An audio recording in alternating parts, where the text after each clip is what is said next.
Good morning, everyone. We'll go ahead and call this meeting to order. Sorry for the slight delay here. And if we can do roll call, Jim? Members present, Sabrina, Here? Jill, Yes. and I'm here, Joe. Okay. All right, then that takes us to approval of the minutes. Has everyone had an opportunity to look at our minutes from our last meeting? Yes. Okay. Is there any discussion? I have none. If hearing none, I'll accept a motion to approve the minutes as presented. I'll make that motion to approve the minutes. Second, Okay, all in favor, state aye. Aye. Okay, opposed, motion passes. All right, thank you. That takes us to Eileen, portfolio update. Well, thank you. And good morning. Good morning. It is still morning. Yes, greatly appreciate, yes, being here on a nice sunny day. Yes, yes, appreciate the sun. Yes. So Joe, yesterday it was supposed to be 70 and it felt like it was 50. Today now it's only 60 and it feels like 80. Don't know what to wear. I wore my sandals today, though. Oh, wow. Oh, you're brave. Yeah. Braver than me. All right. Well, anyway, certainly do appreciate it. And yeah, just want to hop in here. Get the thing going. Hit the down arrow. I'll hit the down arrow. Oh, you know me well. I always think I want to advance. So just kind of a quick overview of 2025, because clearly that we felt set the stage for 2026. When we look at 2025, as we may remember, we had the Fed cut interest rates 3 times. In 25, that brought us down to the overnight rate, down to that 3.5 to 3 3/4 area. And in turn, also term interest rates dropped pretty much lockstep, which is somewhat unusual because they tend to move based on, you know, a broader view. But focusing really on that broader view, it really was an environment where inflation had come down but not down far enough. And the labor market had softened in the latter part of the year. So that event particularly contributed to term interest rates dropping. So we had the 3-month treasury, the 2-year treasury, and the 5-year treasury all moved down about that same 75 basis points that the Federal Reserve, that overnight rate had moved down as well. Although we did finally have a situation whereby the shorter rates are lower than the term interest rates, so a more normal shaping yield curve, because we had gone through this period where we had short-term rates higher than term interest rates, that inverted yield curve for some time, but we transitioned into a normal upward sloping yield curve. We know coming into 2026, some of the things that were still a concern, of course, is the government shutdown that had occurred in November, December, and really what the impact of that would have been, as well as there's still the market's concern about the tariff situation. We know that's still remains a very fluid situation. And then, of course, the fact that the U.S. Treasury, the debt on the U.S. has continued to grow. Yeah. So some things that have been positive for interest rates, offset by some components that have been a negative for interest rates. So as we then move into 2026, we were on what we felt was a pretty predictable path until the end of February, when the Iran conflict, the Iran war started. And of course, the impact that has had on the flow of oil, as well as, of course, just the whole, human component as well, but particularly from the market's perspective, the flow of oil and how the price of oil has now skyrocketed to levels we had not seen in some time. And that, of course, the market at this stage is very much so focused on the potential impact on inflation with higher oil. They've not yet stepped back to say, okay, if inflation remains high or if oil remains high, yes, that contributes to inflation, but that could also then, on the flip side, like any economist, on one hand this, the other hand that, on the flip side, higher inflation, higher interest rates could have a negative impact on the US economy and the global economy as well. So as we sit here today, we know this morning, oil is a little over $100 a barrel. It peaked shy of $115 a barrel. Pre-conflict, it was running around $60 a barrel. So pretty significant increase in the price of oil. Inflation expectations from a long-term standpoint, when we look out what are expectations on inflation out, say 5 years, remain anchored, stable in that 2 to 3% range, pretty much so where we are today. But from a short-term perspective, inflation expectations are that inflation could spike up to about 5%. Again, as we know, this is a very fluid situation. We don't know, and no one knows with certainty, will the conflict, particularly as it relates to control of the straits and the flow of oil, will that be solved in a week, a month, or 6 months, a year? It's the uncertainty. Certainty, Mhm. exactly. And that is what then we know uncertainty then contributes to market pricing in higher risk, because no one knows with certainty. And so that's what's driving those short-term inflation expectations. And that in turn is translating into higher rates that we're seeing, which from an investor standpoint, that's a good. Right, from an investor standpoint. Yes, but it's also introducing within the marketplace the thought that the Fed won't lower rates in '26, that maybe they will even increase rates.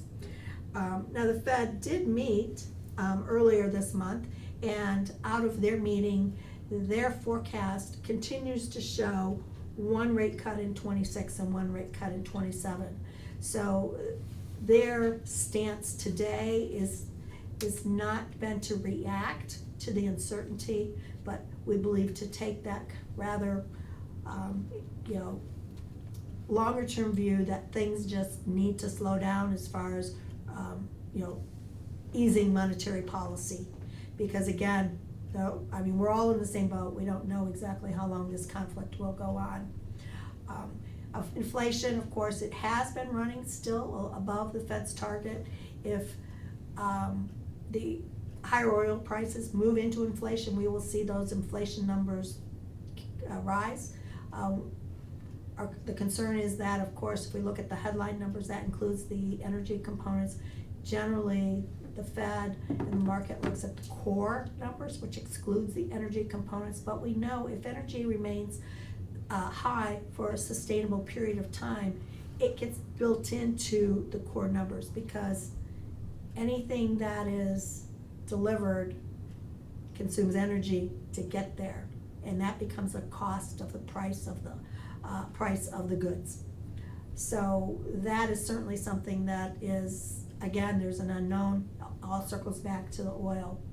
Growth, economic growth is expected to slow. It did slow in the fourth quarter, but still positive. Again, the slowdown in the fourth quarter was due to the government shutdown. But expectations are, yes, that growth will be slow. And so this introduces that concern that could we be in for a period of stagflation, which is higher inflation and lower growth. Because generally, growth is higher than inflation. But if we're in a sustained period where it's flipped, then that has implications clearly for economies, but also implications for interest rates. So we could be in an environment where the economy deteriorates, but interest rates are high, and as an investor, we benefit. To the point where we still have the resources, the balances that we have today. So again, that's a risk, we think, in this environment. And then the other factor, of course, to all this picture is what's happening with the labor market. We'll know more at the end of next week when the March jobs report is released. But what we have seen is extremely slow job growth. But an environment of, we would call it low hire, low fire. So folks aren't being laid off, but companies aren't hiring. So even though economic growth has been positive, companies have been able to maintain their profitability, and such with the employees that they have today. And to that end, one major risk or one concern is, or unknown is, the impact of AI. So, will AI create an environment where companies can continue to expand without adding staff? Cause it's not going away. It's not going away. It's in every field too. Yeah, so I don't know, has the county been incorporating or any AI capabilities? Not really at this Yeah. point in time, It's hard to know yeah. what to incorporate. But it makes, I see it coming in the future. I Yeah. mean, it'll definitely be within county government as well. Yeah, Other treasurer's offices are using AI for data crunching and very effectively. So it's helping. That's pretty accurate, I hear. Yeah, and it's helping the speed in which you can Yes. identify, targeted areas, specific delinquencies. Mhm. So I see a place for it. Oh, absolutely. Limited, yeah. I know we've started to incorporate it just in kind of the data gathering and, to use Joe's term, the crunching of the numbers. Mhm. But have taken a stance that it will always require people Yeah, to interpret Oversight, it. the Oversight oversight of of it. it. Yes, Yeah. exactly. That's Mhm. in the accuracy. Yes, exactly, yes. Well, and because I think, it's very telling, right, if you've gone into any of the AI tools, whether it's ChatGPT or Copilot, and you just ask them a question, hey, find this information out for me, you have to be really cognizant of looking, okay, what's the source they're pulling it from? Right. And when did that And source when, publish yes, that data? that is- yes, absolutely. Mhm. Because it can be stale. Mhm. I mean, they have that disclaimer that they can't guarantee accuracy, so they leave it in the hands of the user. Mhm. But, yes, I think there's a tendency to think, well, if AI tells me this, then it's kind of like if the internet says it, it's right. Yeah. So, having to be very cognizant of that. Okay, so, this is what the Fed funds market, futures market is really looking at as far as interest rates go on that overnight rate. And so if I would have had this as of the latter part of February, it would have shown that the market's expectations were for a rate cut, and 2 rate cuts actually in 26, and an additional rate cut in 27. So we can see within less than a month time period how that sentiment has shifted such that the market is expecting that the Fed would maybe be having a rate hike in the latter part of this year, and rates would remain a little higher until we got into 27, midpoint of 27, and then rates would start to return to what the expected trend was previously, which was rate cuts. Yeah, this is a very dynamic market, as we know, so very different than the Fed when they issued their updates to their dot plot. That is as of a point in time, versus the market is pricing in their expectations on a daily, on an ongoing basis within yeah. the day. So it's, again, very dynamic. So this does change every day. Makes it, creates volatility in the marketplace. Yeah, which means, rates, depending on the trend on the outlook for the overnight rate, can really impact treasury yields in the marketplace. Inflation, as we have said, we look at the consumer price index, the headline number. Of course, we like to remind ourselves it's down from the peak, back in 2022, but last stood at 2.4% above the Fed's target, but the Fed's target is applied against the core number, which excludes the volatile food and energy components, and we can see that the PCE measure that the Fed does use is actually higher at 3.1. Differences between these two measures, first and foremost, as we can see on the graphs, the CPI, that's through the end of February. The PCE measure has more of a lag. It's issued through the end of January. So it's not on the same, gonna track time-wise, but additionally, PCE measure applies different weights to big components like housing, the cost of housing versus the consumer price index. So a little different measurement process, as well as different goods that it looks at. Generally, these two numbers do, I want to say converge, but generally are very close together. So we think part of this is also a result of, with the government being shut down, some lack of some data. Economic growth, looking at GDP, as we said, we had some really strong growth in mid-25. Government shutdown resulted in very low growth in that fourth quarter. The expectations are for 26 would be growth in that 2 to 2.3% range.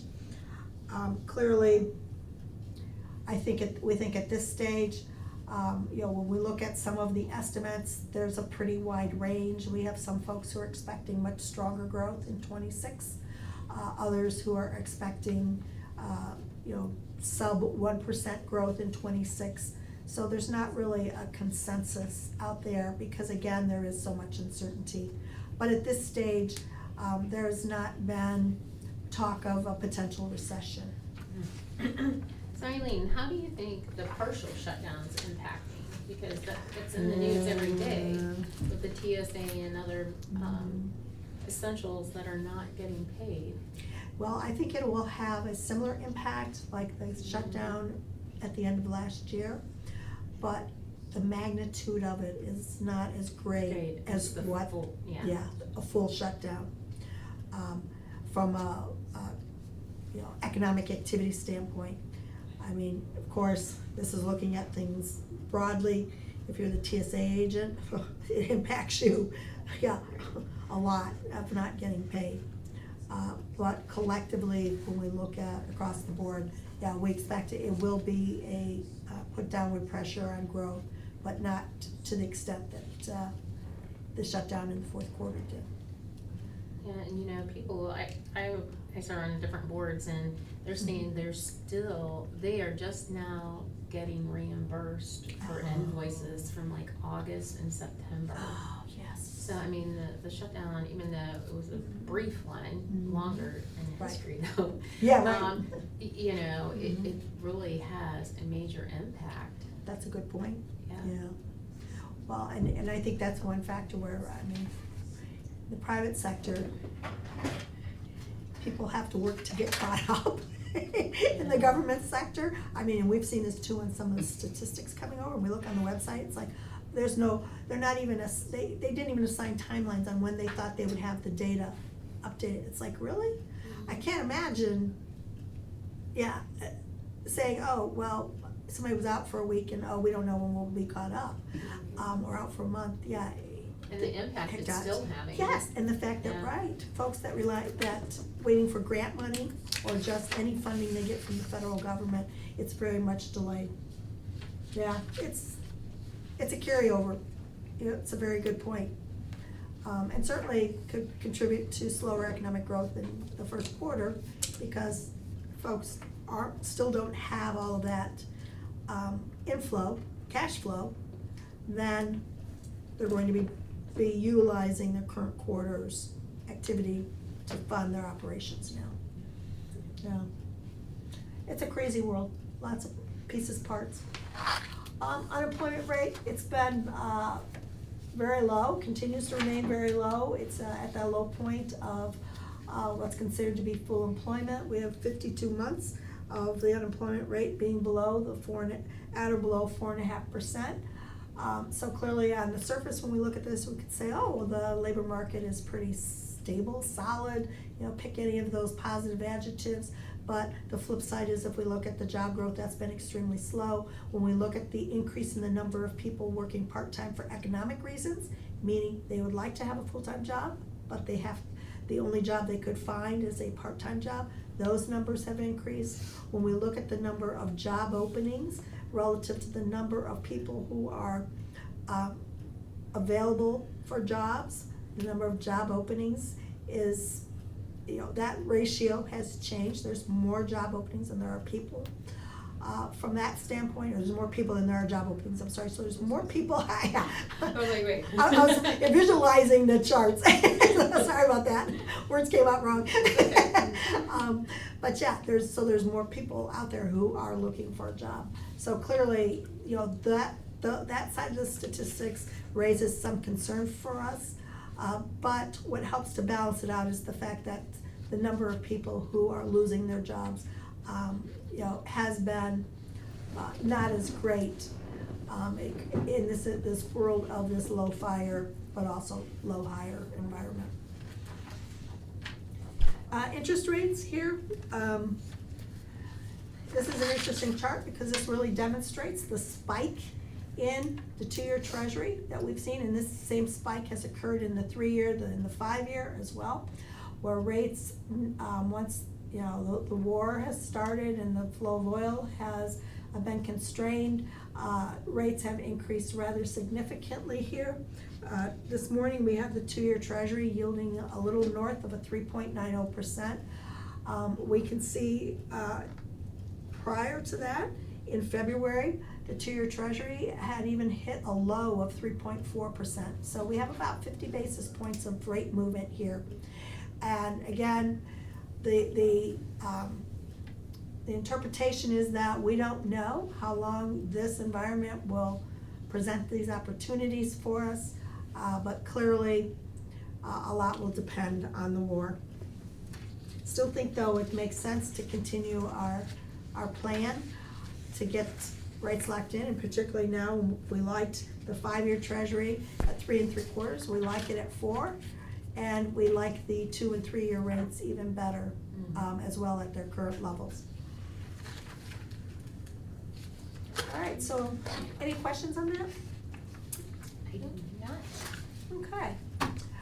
So the current portfolio for the county at the end of February, as we know, cash was a little high here, representing 29% of the total, and that's due to the real estate tax collection cycle.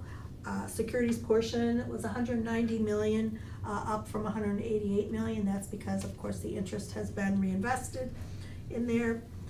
Weighted average maturity, a little north of that neutral point of 2.5 years. We're now at 2.53, and the weighted average yield moved up a basis point at 3.84%.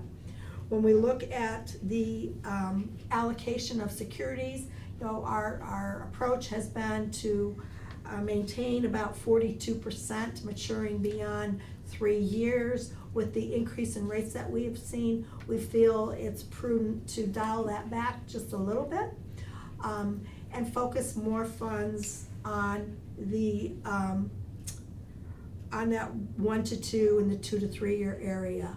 So building up kind of that middle portion now, not significantly. So when we think about the longer term, going from 42% down to about 38%. So not a significant movement, just a little tweak to our strategy. Again, to be able to position the portfolio to take advantage of those market opportunities. And of course, we know we will always want to have funds maturing inside of a year. Looking to maintain that. Around the 20% level, which is where we're at today. Previously, we were looking to dial that down, but we think it's prudent to keep it, just a little more stable here. Next quarter, we have 8.7 million maturing. So again, that's about 3.5% of the portfolio. Those securities that are maturing, they were ones that we had purchased at higher yields. 4.29%. So now with rates much higher, the impact, the reinvestment won't have as much of a negative impact on the portfolio return. because if we're reinvesting closer to 4 to 405, yeah, won't be Good. quite as bad. That's good to hear. Yeah. Our purchases this past quarter, predominantly, focusing on that longer term, locking those rates in. Average yield on the purchases was 3.75. That was, the same as the prior quarter. During this quarter, the purchases also include, as we can see here, several shorter term investments. You know, we look at the maturity dates to 26 and 27, and that's because we did some swaps within the portfolio. So we identified securities that, treasury securities, where we felt it was prudent to sell them, and then be able to swap out of treasuries into commercial paper or corporate bonds to pick up that additional yield, that additional spread. So the securities that we sold net realized additional income gains. We realized gains of just under 27,000. The reinvestment that was done, we're calling these duration neutral swaps, so meaning if we sell something that matured in August, we reinvested in August, or vice versa. We'll pick up another 40,000 of interest income. So total impact, total positive impact on a 1 year basis is picking up additional just under $70,000 worth of interest income for the county without changing the maturity distribution of the securities. Okay. So that was a proactive step that we took. We'll continue to take those proactive steps as we identify them, particularly now, of course, with better opportunities on the reinvestment side. Projected income, looking here as of, ran this as of Monday, for 2026. Projected income on the securities portion only is just under 7.6 million. That's up significantly from prior, November numbers were like 7.2. Today, looking at, and again, this does not assume any reinvestment, which accounts for why the bars trend down. 27 projected income with the securities we have today are just under $6 million. And then, of course, because we have 40% or whatever the portfolio maturing here in the next 2 years, that then the 28, of course, reflects lower income, as well as 29 and 30. So clearly now, as we're reinvesting, we will see more of the impact on interest income occurring in that 28 and 29, 26 through 28 buckets, I would say, even into 29, not so much in the 2030 bucket at this stage. But from our standpoint, we feel the portfolio is very well positioned.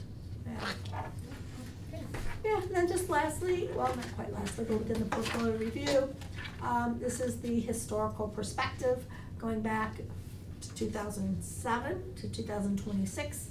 And of course, we can see much larger investment portfolio. And the yield on the portfolio is now approaching the 2008 yield, which that was, of course, if we remember, the year of the housing crisis, before rates really went into their 2-decade almost doldrums. Yeah. And then the last piece here is the portfolio holdings. This is pulling the detail of the individual securities. That's included in the monthly reporting that we provide to Joe and his team. Okay. Any questions or comments? All right. Do not have any? All right.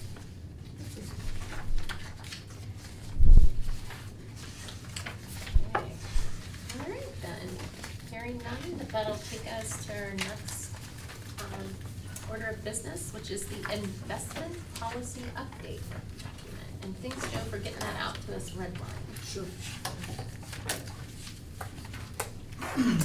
Just a couple comments.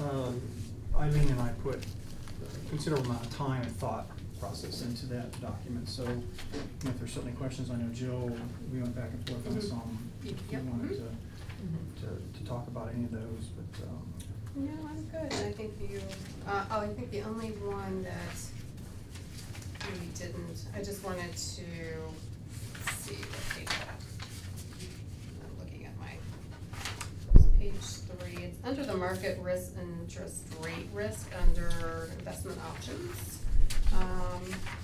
Very last What paragraph. page are you on? I am on page 3, I think. Oops, yes, yep. Okay, got it. So, limiting, the very last bullet point, number 4, I guess not bullet point, number 4, limiting the portfolio's average weighted maturity to 3.5 years, excluding obligations of Portage County. I noticed that was something new that we put in, that we had never really looked at a specific weighted maturity to put in there. But it's limiting it, so that's the upper limit. That's the Yes, cap, the yeah. cap. It's the cap, the Yes. cap. Cap on it? and Right. as we monitor that and we approach that, we want to be cognizant of that, because we wanna make Mhm. sure that it's pulled back. Yes. So that would be Yes. the upper limit that we're saying, that's our target, that we don't Mhm. wanna ever. We don't be ever at want that. to exceed that. Right. Okay, I just Exactly. wanted some clarification on that, so, okay. Yeah, and I can tell you within our processes, you know, limitations like this are things that we build into our compliance engine. Mhm. And so that ensures that us as the advisor, we never also push the portfolio ever breaching that cap. Okay, okay. And I think we kind of discussed Yes. this more, there's this bandwidth there also, that, we're targeting what, 2.5, Right, and we have Mhm. plus or minus. plus or minus 0.25 Mm-hmm, in either direction. mm-hmm. And that's our target. Target, right, okay, yeah, well, thanks for clarification, that was my one question, the other 2 questions were minimal, and Joe and I. Yeah, those were good catches that, Yeah, Yeah. That's all I had.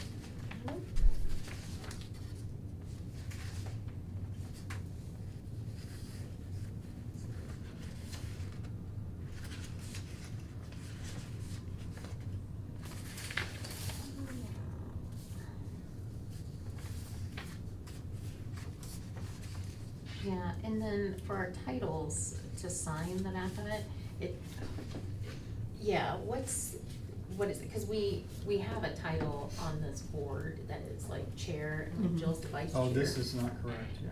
Yeah, it's not. This should be say treasurer. Well, not only that, but if you look at the my advisory committee acceptance and approval, we're signing as commissioners, but we actually have titles on Mhm. this board. mhm.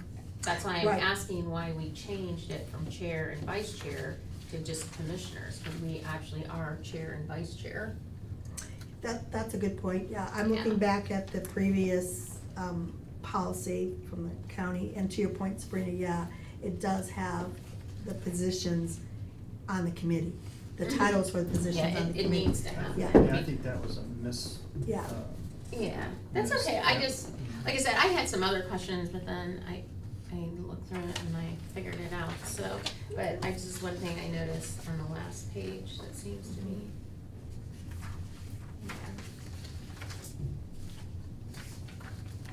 And we can easily make that change. Yeah. Yeah, so Sabrina, you are the chair. Uh-huh, and Jill's vice chair and Joe's the secretary.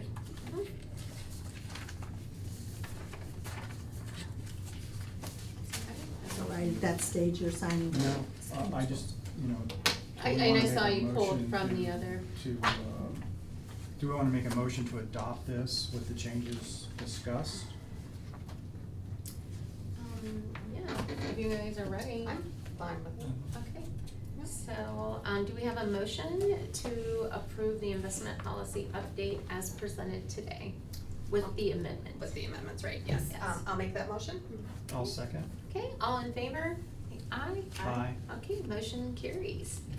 Great job, Eileen and Joe.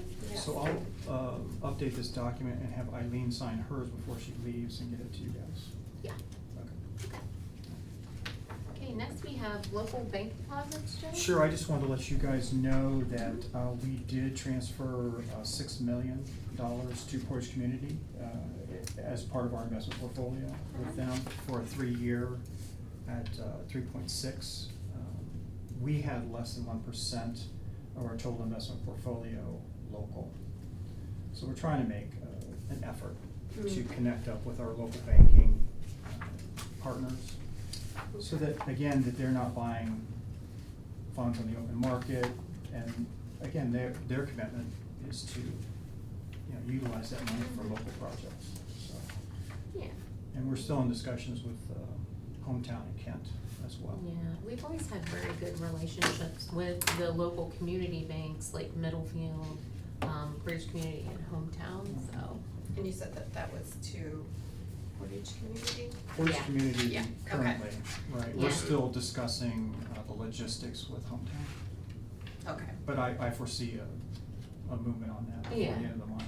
Yeah, we like to spread it out, especially Yeah, like yeah. to our locals. So I just wanna make you guys aware Mhm. that Okay. we're Okay. trying to get that more local. Okay.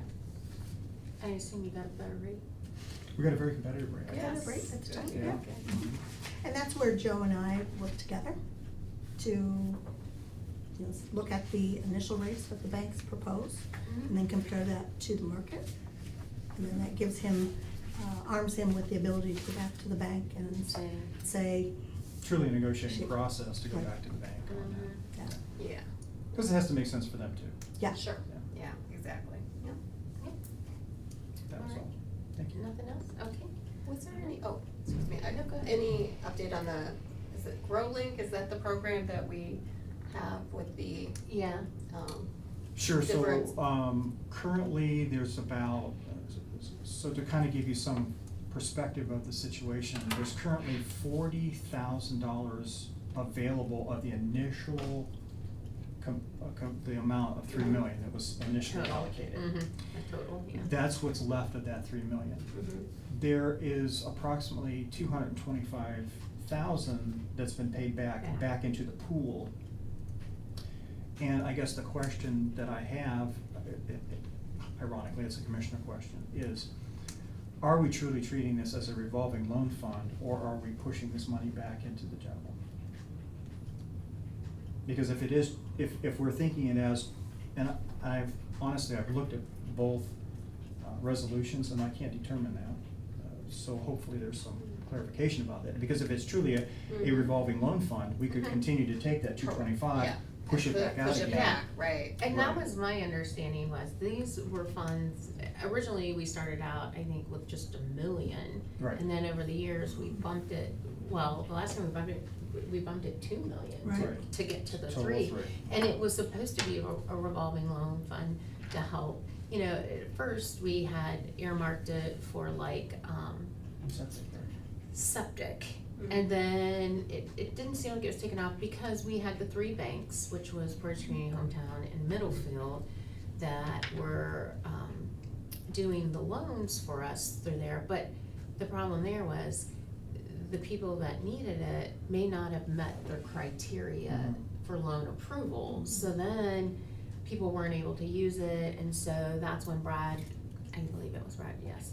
Brad came to us and said, hey, several counties are expanding the use, and that's when we went into agricultural, trucking, yeah, and the word spread, cause if you look I at was our gonna sheet. say, that Majority seems of to it be is the 60% of it is concentration of trucking. them. Yeah. Yeah. Mhm. But Yeah. actually, I wanna add that back on here, I know you felt it wasn't relevant, but I would like to add that back to our agenda, that you Sure. report on it. And I like to see the reports as to who's using it, what market Sure. has the We have a desire. pretty good report on that. So. Yeah, if you could put that, I'd like to put that back to our agenda so we can just take a look at it. But it was my understanding that it was like a revolving, we'd help one and then they'd pay it back, and then we could help other people. It's one of the things that we could do, and it was all done through the banks. Do we need to potentially pull those resolutions and take a look at it? This is before I came on board, so I would I like just to. wanted to make sure it was clarified. I might, Okay. Yeah. put it onto the agenda for the commissioners to discuss. Yeah, Okay. yeah, cause Yeah. we were used to seeing that every Mhm. month, because, you know, I've been on it a while, and like I said, we went through periods where it's like, are we not getting the word out, are the banks not Mhm. soliciting this, because we've set aside this money, and then all of a sudden we increased it, and we increased the uses that it could be used for, Mhm. and now, you know, we're seeing a lot of activity on it, Yes, I think so, I think so. Yeah, Mhm. so, And Joe, do you see that people are doing their paybacks and are? Yes, we have had no problems. In No fact, defaults or a anything. couple of Okay. companies have paid back early, Okay, okay, so, yes. good, okay. yeah, it's a good program. Mhm. All right, well, thanks for, Okay, and I'll get Update. reports back up. Yeah, perfect. And we can see, but now, my understanding, it was to be like a revolver. Perpetual revolving loan Mhm. fund, okay, Mhm. that's fine. Yeah, cause it's one of the few things, you know, that we can do really to help, unless they qualify for any of our like revolving loan funds or anything, there was a need, and then we expanded it and increased the amount in there, so. I'm And we glad are, to see and we that are we're earning doing interest good. on that, so. Yeah, mhm, okay. perfect. Colleen, do you remember? Cause I thought it was a revolver. Yeah, Because we have so many septic problems, that was the other Sure. problem. Yeah, I don't recall it ever, right, being a situation whereby if the loans that were outstanding were less than the deposit, that the monies came back to the county. Yeah. So that would, to your point, would infer or mean is working as a revolving loan. Because I think at one point, right, this goes back probably when John was here, when on one of his reports it listed the loans outstanding. It was like, okay, we have all these, the balance of the loans was much less than the deposit. And what was happening with the funds Mhm. that were not loaned out, Yeah. based on the Because we went outstanding through like a balances, year or yes. two period, and we're like, okay, Yeah. is this just not, you know, a good Right. program? And then Brad came back to us, Yeah, and we expanded the Right. uses on it, Mhm. and then we ended up increasing it by Yeah. 2 million, because then there was such a need yeah. for it. I will tell you that Hometown and Middlefield don't push it, Portage Community really pushes it. Well, They- Middlefield no longer does it, just so you know. They were getting bought out, and there's a Farmers. change. Yeah. I think so. And, so now it's Portage Community and Hometown's the only ones Mhm. that Right. do it. But Hometown hasn't done one in years. Right. Yeah, but no, Portage Community, and you can tell, cause they got the trucking accounts. Yes. yeah. And you can see that in our Mhm. portfolio as far as the folks that have utilized it, Mhm. but, Okay, that sounds good. okay. All right, if there's nothing else to come before the board, Eileen, do you have anything? No. Jill? No. Joe? No. All right, I'll, take a motion to. I move that we adjourn. Okay, Second. all right, all in favor? Aye. All right, thank you. Press that button. Press that button then. Oh, here comes Oh, Cassidy, there you go. she's on it.